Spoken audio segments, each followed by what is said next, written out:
జీవన చక్రం బుద్ధుడు చెప్పిన పునర్జన్మ రహస్యం. బుద్ధుని పునర్జన్మ సిద్ధాంతం అనేది అత్యంత ఆసక్తికరమైనది. ఇది జీవిత రహస్యాలను అర్థం చేసుకోవడానికి మనకు మార్గాన్ని చూపుతుంది. పునర్జన్మ అనేది కేవలం శరీరం మారడం కాదు, ఆత్మ యొక్క ప్రయాణం. పునర్జన్మ రహస్యం తెలుసుకోవడం అనేది జీవితాన్ని అర్థం చేసుకోవడంలో కీలక భాగం. బుద్ధుని దృష్టిలో ప్రతి జీవం పునర్జన్మ ద్వారా జీవితంలోని కర్మల ప్రభావాలను అనుభవిస్తుంది. ఇది మన దైనందిన నిర్ణయాలను ప్రభావితం చేస్తుంది. పునర్జన్మ అంటే శరీరంను వదిలి ఆత్మ మరొక కొత్త శరీరంలో పునర్జన్మించడం. ఇది బుద్ధుని సిద్ధాంతంలో ముఖ్యమైన అంశం. ప్రతి పునర్జన్మ కర్మ ఫలితాల ఆధారంగా ఉంటుంది. భవచక్రం అనేది మనిషి పునర్జన్మలను క్రమంగా వివరించే చక్రం. ఇది పునర్జన్మ, కర్మ మరియు సంసారం మధ్య సంబంధాన్ని అర్థం చేసుకోవడానికి సహాయపడుతుంది. భవచక్రం జీవచక్రం అనే అర్థం. సంసారం అనేది పునర్జన్మల చక్రంలో జీవించడం. దీనిలో అనేక కష్టాలు, సుఖాలు ఉంటాయి. సంసారం నుండి బయటపడటానికి కర్మలను సరిదిద్దుకోవాలి. బుద్ధుని బోధనలు దీనికి మార్గాన్ని చూపుతాయి.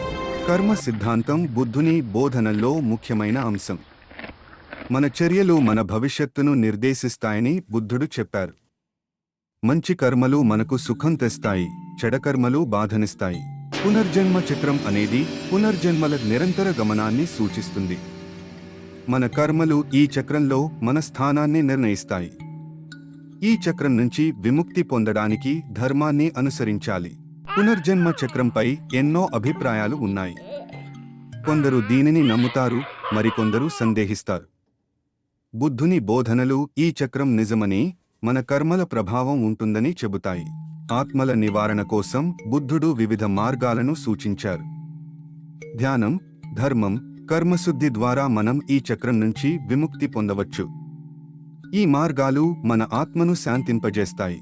బుద్ధుని సందేశం మనకు జీవన మార్గదర్శకంగా ఉంటుంది. కర్మ, ధర్మం, పునర్జన్మ చక్రం గురించి ఆయన చెప్పిన విషయాలు మన జీవితానికి పాలన చేస్తాయి. మనం సూక్ష్మంగా ఆచరించాలని ఆయన చెప్పారు.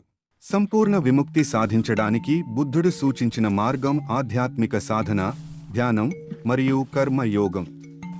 ఇవి మనసును శాంతితో నింపి పునర్జన్మ చక్రం నుండి విముక్తి పొందడంలో సహాయపడతాయి. బుద్ధుని బోధనలు మనకు జీవితం యొక్క నిజస్వరూపాన్ని తెలియజేస్తాయి. ఆయన బోధించిన సత్యాలు మరియు అష్టాంగ మార్గం మన జీవితంలో ధర్మాన్ని స్థిరపరచడానికి, ప్రశాంతతను పొందడానికి దోహదపడతాయి. ధర్మం అనేది సత్యం, న్యాయం మరియు మార్గదర్శకత.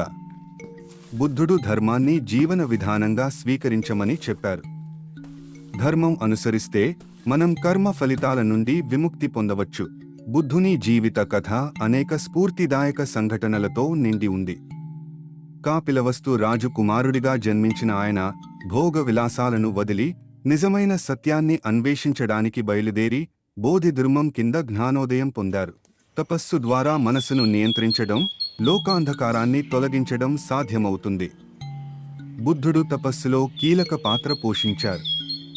ఆయన తపస్సు జీవన విధానాన్ని స్వీకరించి అనేక ఆధ్యాత్మిక సాధనలను అభ్యసించారు. బుద్ధుని ప్రతినిధులు బౌద్ధ ధర్మాన్ని ప్రపంచవ్యాప్తంగా విస్తరించడంలో కీలక పాత్ర పోషించారు. వారు బుద్ధుని బోధనలను అనుసరించి వాటిని సమాజంలో ప్రవేశపెట్టడం కోసం నిబద్ధతతో పనిచేశారు. బుద్ధుని ముఖ్యమైన బోధనలు అహింస, కరుణ, సత్యం వంటి నైతిక విలువలపై దృష్టి పెడతాయి. ఈ బోధనలు మనిషి ఆధ్యాత్మిక అభివృద్ధికి, మానసిక ప్రశాంతతకు మార్గదర్శకంగా నిలుస్తాయి. పునర్జన్మపై కథలు మనిషి ఆత్మను, కర్మను, జీవన చక్రాన్ని వివరించడం కోసం ఉపయోగిస్తారు. ఈ కథలు పాఠకులకు పునర్జన్మ సిద్ధాంతం గురించి స్పష్టతను అందిస్తాయి. సహజ రీతులు మరియు సాధన జీవన విధానాన్ని సులభతరం చేస్తాయి. వీటిని అనుసరించడం ద్వారా మనం మనస్సును ప్రశాంతం చేసుకోవచ్చు, ఆధ్యాత్మిక అభివృద్ధిని సాధించవచ్చు. ఈ వీడియో మీకు నచ్చితే లైక్ చేయండి, షేర్ చేయండి మరియు సబ్స్క్రైబ్ చేయండి. బుద్ధుని బోధనలను మరింత మంది తెలుసుకోవడం కోసం ఈ సమాచారాన్ని పంచుకోవడం అవసరం.